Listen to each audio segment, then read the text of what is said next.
Bugün artıq ikinci dəfədir biz Autizm və Neyroinkişaf Konqresini edirik. Mövzusu autizm və neyroinkişaf problemləri psixiatriyanın ən vacib problemlərindən biridir. Bu problemlə bu konqresin məşğul olması olduqca təqdirə layiqdir. Gurur duyuram ve her sene buradaki otizm alanında, nöroinkişaf alanında olan gelişmeleri görmek benim için inanılmazdır.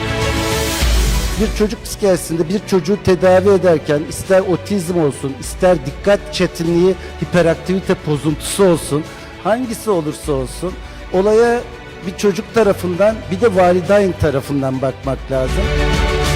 Ben Azerbaycan'a ilk kez geldim hayatımda. Çok da güzel olduğunu gördüm. Uzun müddətdir Türkiyədən tanıdığım, görmədiyim əzizlərimi, dostlarımı görmək mənə ayrıca bir xoşbəxt elədi və hər birinizi konqresdə salamlamaqdan da ayrıca bir şərəf duyuram.